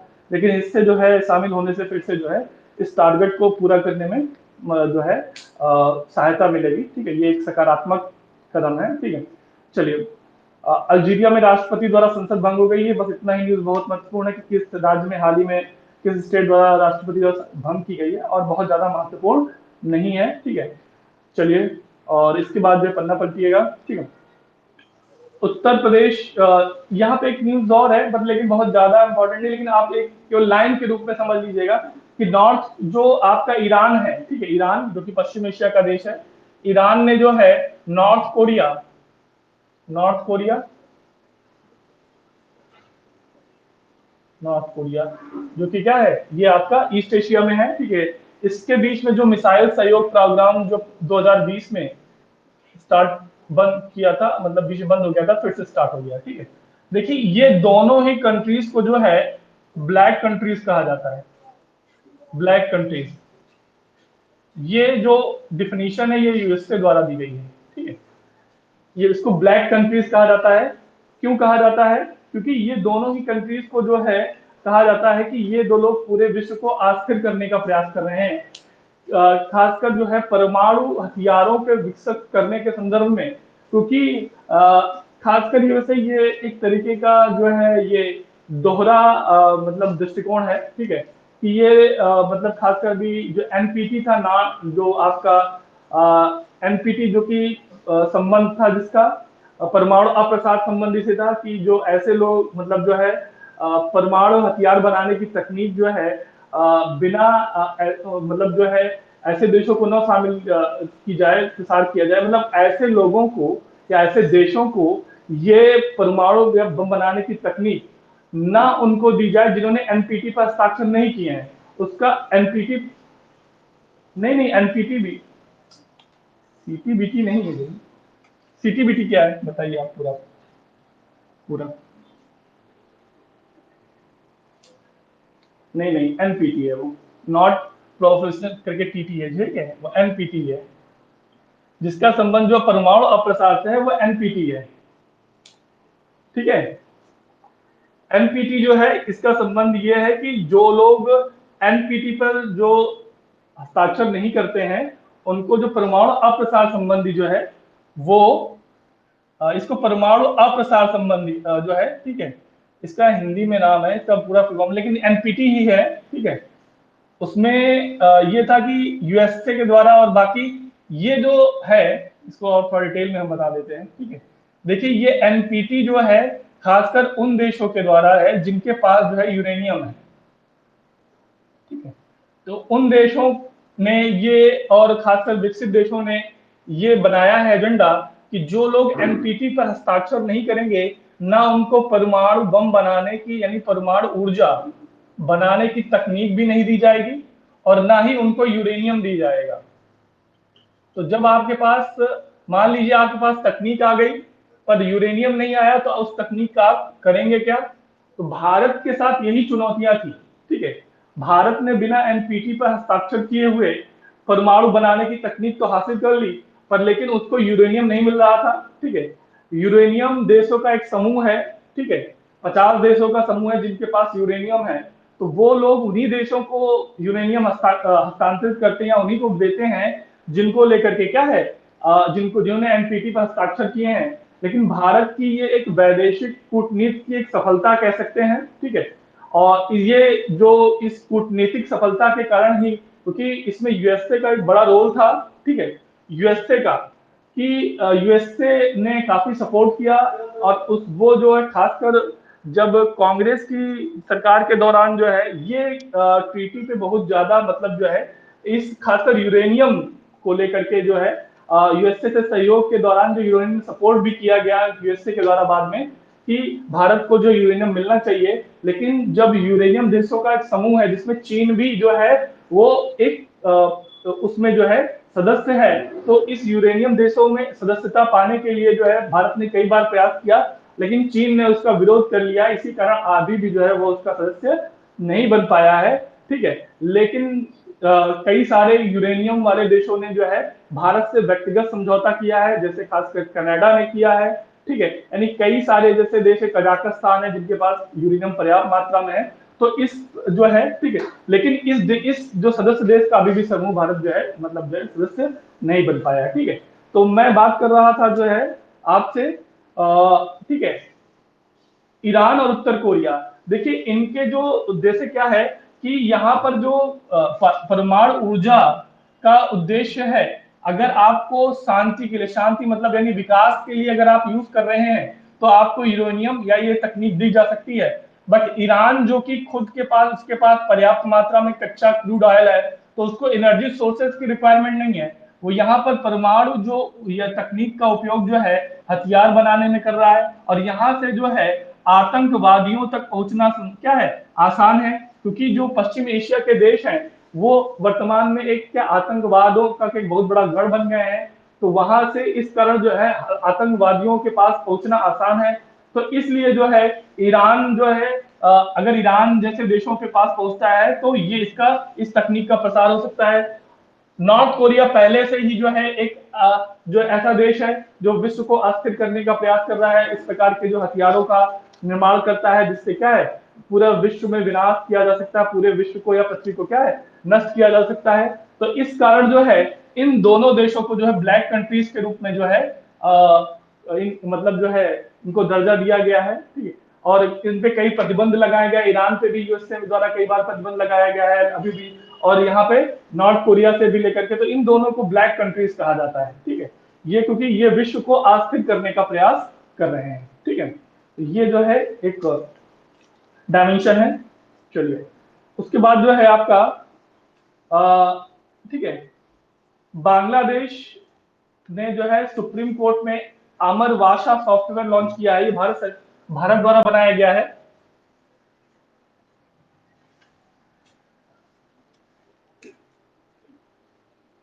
अमर वाशा, अमर वाशा, ये जो सॉफ्टवेयर है ये मतलब जो सुप्रीम कोर्ट के जो डिसीजन होंगे, ठीक है, सुप्रीम कोर्ट के जो डिसीजन है उनको ये जो है बंगाली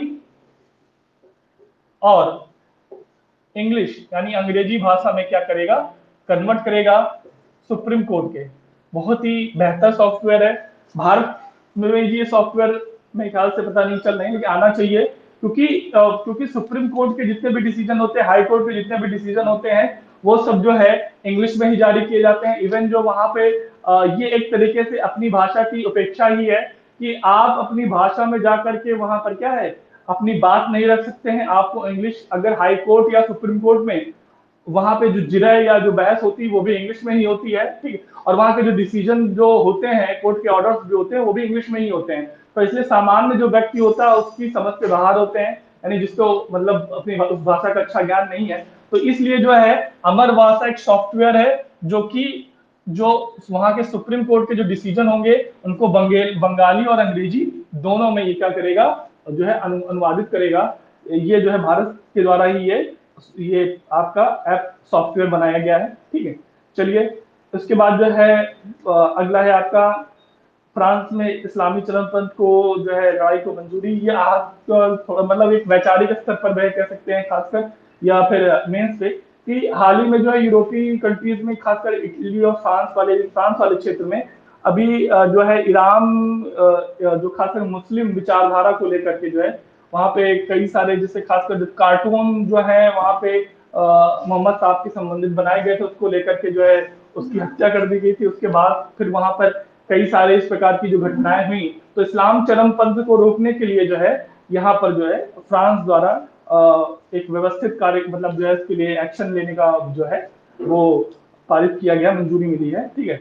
उसके बाद चीन ने बीबीसी वर्ल्ड न्यूज पर प्रतिबंध लगा दिया है। बीबीसी वर्ल्ड न्यूज जो आप लोग देखते होंगे यूट्यूब पे भी, और जो है एनडीटीवी के बाद 10 बजे भी आता है बी वर्ल्ड न्यूज जो है वो आपका, ठीक है। तो ये इस पर इन्होंने प्रतिबंध लगा दिया है। ये प्रक्रिया शुरू किया गया है कि चीन, क्योंकि ब्रिटेन द्वारा जो है चाइना ग्लोबल टेलीविजन नेटवर्क पर प्रतिबंध लगाया गया, तो उसी के मतलब जो है प्रक्रिया स्वरूप जो है चीन द्वारा जो बीबीसी वर्ल्ड जो है वो ब्रिटेन का है, ठीक है। और ये जो है इसी के प्रक्रिया स्वरूप वहां पर इन्होंने जो है बीबीसी वर्ल्ड जो है खासकर चाइना काफी इसकी आलोचना भी करता रहता है। और वहां पर उइगर मुसलमान को लेकर के उसने जो उनके द्वारा चलाए गए, जैसे उनके विरुद्ध कई सारे जो कैंप चलाए जा रहे हैं, तो उनको प्रताड़ित किया जा रहा है, उसको लेकर के बीबीसी न्यूज ने चलाई थी, जिसको लेकर के जो है चीन ने उसकी काफी आलोचना भी की थी, ठीक है।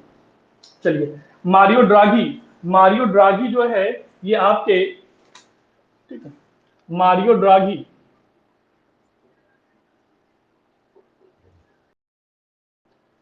मारियो ड्रागी जो है ये इटली के नए प्रधानमंत्री बने हैं, ठीक है। इटली के नए प्रधानमंत्री बने हैं, ठीक है। इटली के नए प्रधानमंत्री, ठीक है, मारियो ड्रागी, ठीक है। चलिए, इसके बाद जो है अगला पन्ना पलटिएगा, ठीक है। तो डेनमार्क, ठीक है, डेनमार्क ने जो है ये पहला विश्व का ऊर्जा द्वीप बनाया है। डेनमार्क ने जो है पहला विश्व का ऊर्जा द्वीप बनाया है। विश्व का पहला ऊर्जा द्वीप बनाया है। ऊर्जा द्वीप एनर्जी जो आपका आइलैंड बना रहा है, ठीक है। तो ये जो है, तो ये ऊर्जा द्वीप जो है यूरोपीय मतलब ये द्वीप जो है जहां पे जो है ऊर्जा से संबंधित जो है प्लान वो लगाए जाएंगे, जो पूरे यूरोप में जो है बिजली या ऊर्जा के लिए क्या करेंगे, स्रोत का काम करेंगे, ठीक है। बिजली जरूरतों को पूरा करने में जो है यहाँ पे पर्याप्त हरित ऊर्जा उत्पादन यानी ग्रीन एनर्जी का जो है उत्पादन किया जाएगा, ठीक है। और इससे जो है यूरोपीय देशों की ऊर्जा आवश्यकताओं को पूरा किया जाएगा। डेनमार्क द्वारा जो है हरित ऊर्जा यहाँ पर बनाई जाएगी, ग्रीन एनर्जी। हरित ऊर्जा मतलब जैसे आपका जो खासकर बायोमास से होता है या फिर सूर्य से द्वारा बनाई वाली एनर्जी है, ठीक है, हाइड्रो प्रोजेक्ट है, तो इनको जो है हरित ऊर्जा के रूप में कंसीडर, यानी जिसमें कोल यानी ग्रीन हाउस गैसेज जिसमें नहीं निकलती हैं, उन्हें हरित ऊर्जा के रूप में हम लोग कंसीडर करते हैं, यानी ग्रीन एनर्जी जिसमें जो है ग्रीन हाउस गैसों का इमिशन नहीं होता है, ठीक है।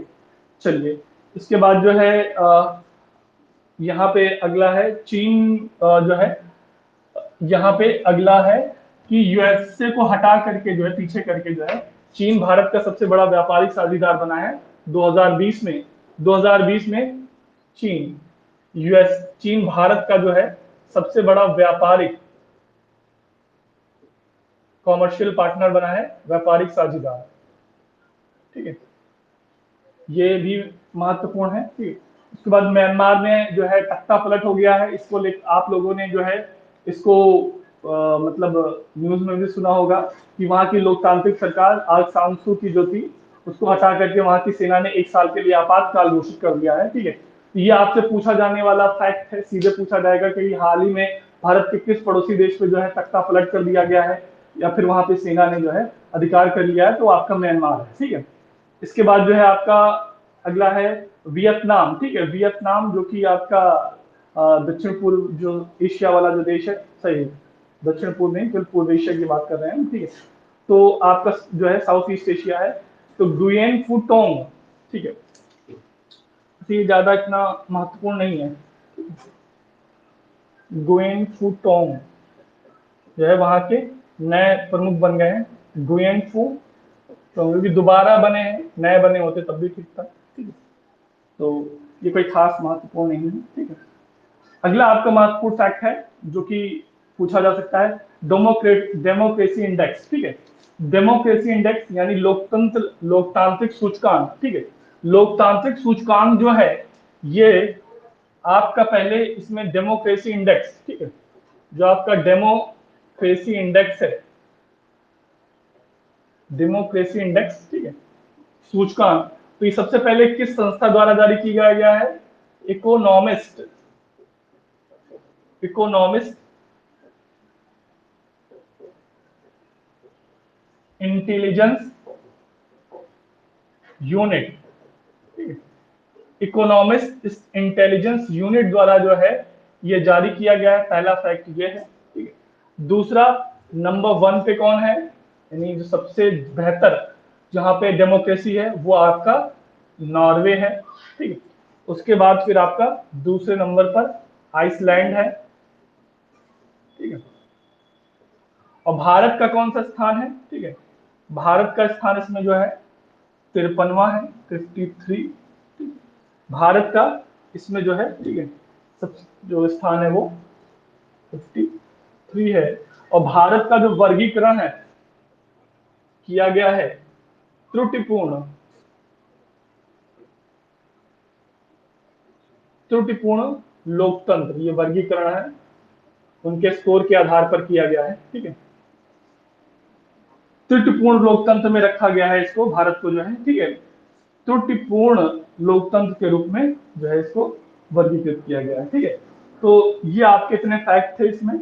इकोनॉमिक इंटेलिजेंस यूनिट द्वारा जो है नॉर्वे पहले पे, दूसरे पे आइसलैंड है, 53 पे भारत है, और भारत को जो है त्रुटिपूर्ण लोकतंत्र, यानी इसको जिसमें आप रॉन्ग डेमोक्रेसी या जो भी आप कह रहे हैं। ठीक है, तो ये जो है आपका इससे जुड़ा हुआ फैक्ट है। ठीक है, उसके बाद जो है फिर एक है आपका एशिया पैसिफिक पर्सनलाइज्ड। ठीक है, एशिया पैसिफिक पर्सनलाइज्ड डेमोक्रेसी, ये जो है आपका इंडेक्स जारी किया गया है। ठीक है, एशिया पैसिफिक पर्सनलाइज्ड, पर्सनलाइज्ड, ये एक इंडेक्स है। इसको भी जारी करने वाला जो है इकोनॉमिक इंटेलिजेंस यूनिट ही है। ठीक है, ये जो हिंद प्रशांत वाला जो क्षेत्र है उससे लगे हुए देश जो है, ठीक है, यानी जो हिंद महासागर और प्रशांत से जुड़े हुए जो देश हैं, ठीक है, इसमें जो है 11 है, जो एशिया प्रशांत के लगभग 11 देशों का ये। ठीक है, एक और चीज जो लास्ट वाले में रह गया था कि टोटल कितने देशों को इसमें शामिल किया गया था, जो लोकतांत्रिक इंडेक्स है उसमें टोटल जो है 167 कंट्रीज को शामिल किया गया था। कभी कभी ये भी पूछ लेते हैं। ठीक है, तो इसमें जो है टोटल 11 देश हैं। ठीक है, जैसे वहां पे लोकतंत्र वाली जो वाला सूचकांक था उसमें 67 देश थे। ठीक है, और इसमें जो है 11 देश हैं, और इसमें सबसे जो बेहतर जो मतलब ये खासकर जो है हेल्थ इंडेक्स है, व्यक्तिगत स्तर पर जो है यानी पर्सनल लेवल पर जो है वहां पे देश में जो हेल्थ की क्या कंडीशन है, यानी वहां पे कितनी ज्यादा सुविधाएं या बाकी उनका स्वास्थ्य का स्तर क्या है उसको लेकर ये इंडेक्स जारी किया गया है। तो उसमें सबसे नंबर 1 पे जो है वो सिंगापुर है। ठीक, सबसे नंबर 1 पे जो है आपका सिंगापुर है, और भारत का स्थान इसमें क्या है, 10वां है। भारत क्या है इसमें आपका 10वां है, और इंडोनेशिया इसमें 11वां है।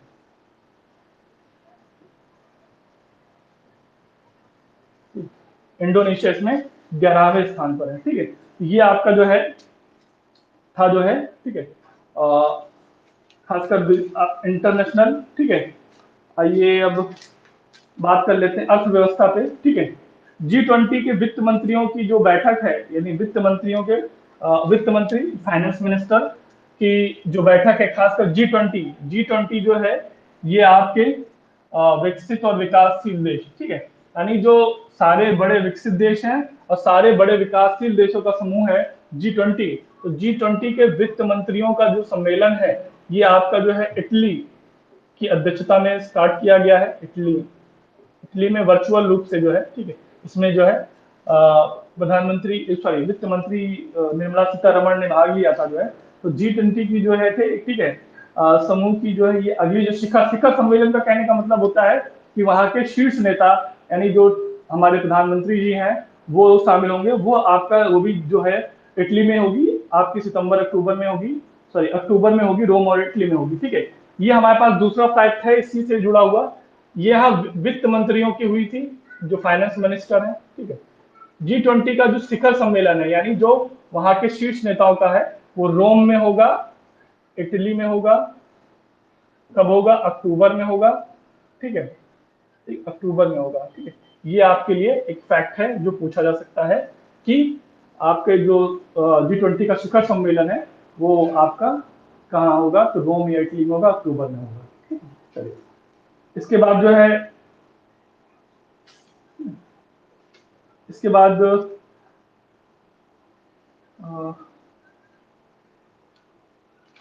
पन्ना पलटिएगा और कुछ खास इसमें न्यूज़ में, हाँ ठीक है। पन्ना पलटेंगे तो आपको पेज नंबर 22 पे इंडियन ऑयल का ग्रीन स्टेट नॉर्वे से समझौता हुआ है। ठीक है, इंडियन ऑयल, ठीक है, इंडियन ऑयल जो भारत की तेल कंपनी है। ठीक है, इंडियन ऑयल, ठीक है, इंडियन ऑयल और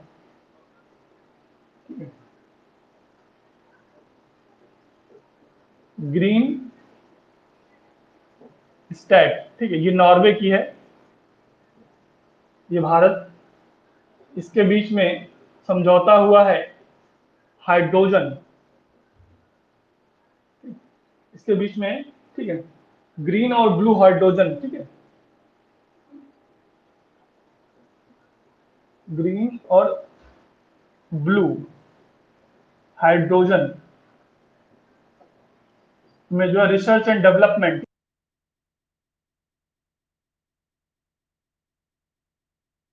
करने के लिए जो है, ठीक है, इसको ईंधन के रूप में, तो ईंधन के रूप में, ठीक है, इसको ईंधन यानी ये जो ग्रीन एनर्जी है, ठीक है, हरित ऊर्जा के रूप में जो है इसको डेवलप करने के लिए इनके बीच में समझौता हुआ है। ठीक है, कि ये जो है, ठीक है, एक हाइड्रोजन को आने वाले जो है एक ईंधन के रूप में, ऊर्जा ईंधन के रूप में यूज किया जा सके, खासकर व्हीकल्स में। ठीक है, चलिए इसके बाद सड़क दुर्घटनाओं में जो है विश्व में सर्वाधिक जो घटना है, दुर्घटना है, वो भारत में हो रही है। इसका लगभग विश्व में जितनी भी सड़क दुर्घटनाएं होती हैं उनका लगभग 11%, ठीक है, यानी भारत में सड़क दुर्घटनाओं का लगभग क्या है, 11% है। भारत में जो व्हीकल है टोटल उसका 1 ही % है विश्व में, लेकिन जो दुर्घटना है लगभग 11% हो रही है।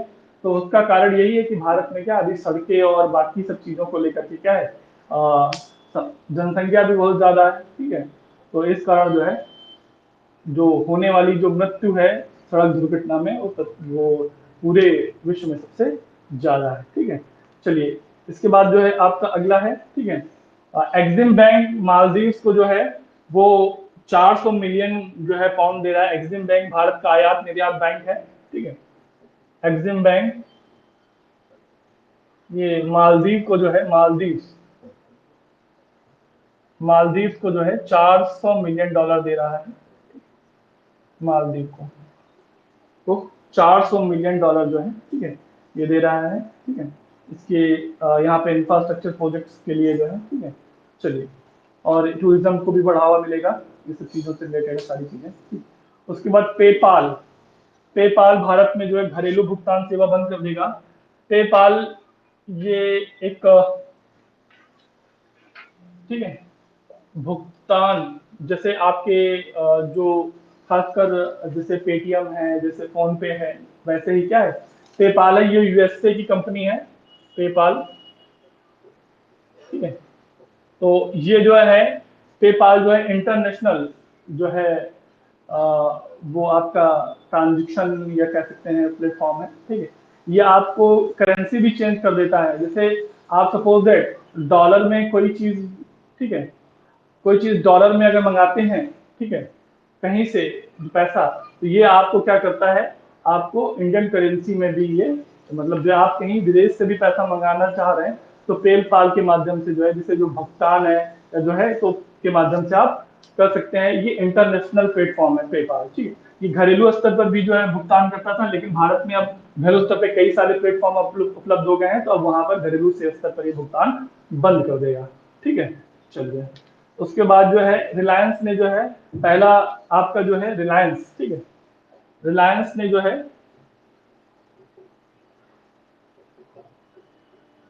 Carbon neutral, carbon neutral oil, ठीक है, प्राप्त किया है, यानी जिसमें ऐसा जो आयल इसमें कार्बन की मात्रा क्या है, जीरो है, ठीक है। तो ये जो है रिलायंस इंडस्ट्रीज द्वारा जो है ऑक्सीजन लॉ कार्बन वेंचर्स द्वारा जो है पहला कार्बन न्यूट्रल ऑयल दुनिया भर, मतलब जो पहला कार्बन यानी ऐसा जो ऑयल है, ऑयल कहने का मतलब जो खनिज तेल है, जो उसमें जो है जो कार्बन की मात्रा को क्या किया है, जीरो कर दिया है, ठीक है। तो ये जीरो आप कार्बन भी कह सकते हैं, जीरो कार्बन ऑयल है, जो पहला विश्व का है वो बनाया है, जिसको बनाया है ऑक्सीजन लॉ कार्बन वेंचर्स ने, से जो है कार्बन न्यूट्रल ऑयल दुनिया की पहली खेप इसे मिली है, ठीक है। इससे जो है भारत का जो टारगेट की 2035 तक जो है भारत क्या है कार्बन इमिशन को क्या करेगा, ठीक है, शून्य कार्बन का जो सॉरी जो रिलायंस का जो है शून्य कार्बन कंपनी जो है बनाने में जो है ये लक्ष्य को पूरा कर सकेगी, जो है शुद्ध शून्य कार्बन कंपनी को बनाने में जो है ये जो है मदद करेगी, जो है, ठीक है। तो ये जो आपका है, ठीक है, कि ये पहला ऐसे पूछा जा सकता है आपसे कि अभी हाल ही में किस कंपनी द्वारा जो है जीरो कार्बन ऑयल बनाया गया है, जीरो कार्बन ऑयल या फिर जो है कार्बन न्यूट्रल ऑयल बनाया गया है, ठीक है। ये आपका जो है आपका कार्बन जो है, ठीक है, तो ऑक्सीजन लॉ कार्बन वेंचर्स ने इसको दिया है बना करके, किसने, रिलायंस को दिया है, ठीक है। तो ये जो है, ठीक है, आपका हो गया लगभग, ठीक है, इकोनॉमिक वाला पार्ट, ठीक है। बाकी अगले पार्ट पर डिस्कशन जो है हमारा नेक्स्ट डे होगा, ठीक है। आगे का पीडीएफ भी हम आप लोग को सेंड कर देंगे, ठीक है। तो बाकी बातें कल कल मैं आपको अलिनो लालिनो पढ़ाऊंगा, उसमें काफी इंपॉर्टेंट फैक्ट टर्म है, जो कि आपका जो है geography plus climatology, Indian monsoon और प्लस धारा, तीनों को बहुत तरीके से वो कनेक्ट करेगा एक साथ, जो है, ठीक है। इसको थोड़ा समझने के लिए चीजें जो है क्लाइमेटोलॉजी का भी टर्मिनोलॉजी काफी ज्यादा यूज की जाती है, ठीक है। इसीलिए मैं कल इसको अलग टॉपिक के रूप में आपको पढ़ाऊंगा, अल निनो और ला निनो, ठीक है। Okay, thank you. कल हम लोग फिर नेक्स्ट डे फिर मिलेंगे, ठीक है। ओके, टेक केयर आप लोग, ठीक है। क्लास में ऑफ कर रहा हूँ, ठीक है।